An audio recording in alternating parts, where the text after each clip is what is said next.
সরকার গঠনের মাত্র কয়েক মাসের মাথায় মন্ত্রিসভায় আসতে যাচ্ছে রদবদল। এ নিয়ে বিএনপির অভ্যন্তরে শুরু হয়েছে ব্যাপক দৌড়ঝাঁপ। মন্ত্রী বা প্রতিমন্ত্রী হতে আগ্রহীরা যেমন সক্রিয় হয়েছেন মন্ত্রিসভায় স্থান পেতে, তেমনই অস্থিরতা ছড়িয়েছে বাদ পড়ার আশঙ্কায় থাকা মন্ত্রীদের মধ্যেও। উভয় পক্ষই প্রধানমন্ত্রী কার্যালয়ের প্রভাবশালী কর্মকর্তাদের পাশাপাশি সিনিয়র মন্ত্রী ও নেতাদের কাছে দৌড়ঝাঁপ করে চেষ্টা করছেন পরিস্থিতি বোঝার। এমন অবস্থায় প্রধানমন্ত্রী তারেক রহমানের সিদ্ধান্তেরই অপেক্ষায় আছেন সবাই।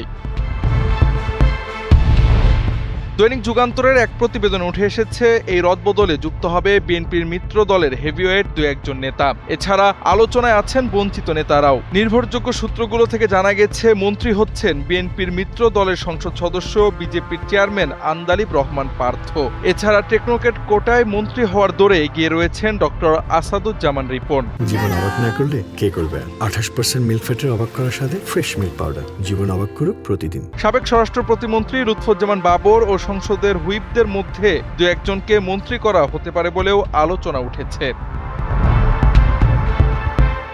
বিএনপির বঞ্চিত বলে আলোচনায় থাকা নেতারাও তাকিয়ে আছেন মন্ত্রিসভা পুনর্গঠনের দিকে। এদের মধ্যে আওয়ামী শাসনামলে হামলা মামলা ও নির্যাতন সহ্য করেও মূল্যায়ন না হওয়া নেতাদের নিয়ে আলোচনা বেশি। তার মধ্যে শামসুজ্জামান দুদু, মোয়াজ্জেম হোসেন আলাল ও হাবিবুন নবী খান সোহেলের নাম সবচেয়ে বেশি আলোচনায়।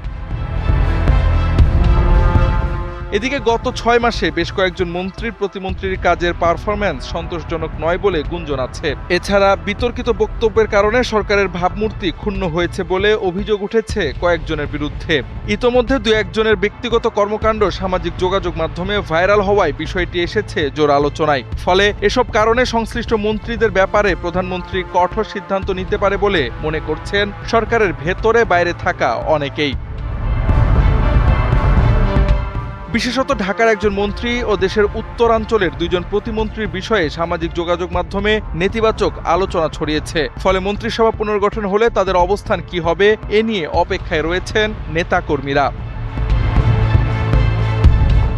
মন্ত্রিসভায় থাকা বিএনপির স্থায়ী কমিটির একজন সদস্য জানান, বেশ কয়েকজন মন্ত্রী একাধিক মন্ত্রণালয় সামলাতে হিমশিম খাচ্ছেন। এক্ষেত্রে দু একজন প্রতিমন্ত্রীর পারফরম্যান্স তুলনামূলক অনেক ভালো। মন্ত্রিসভা পুনর্গঠন হলে তারা পূর্ণ মন্ত্রীও হতে পারেন। এছাড়া সংসদ সদস্য এবং বিএনপি ও সমমনা দলের দু একজন নেতা টেকনোক্র্যাট কোটায় মন্ত্রিসভায় নতুন করে জায়গা পাওয়ার কথা উল্লেখ করেন তিনি।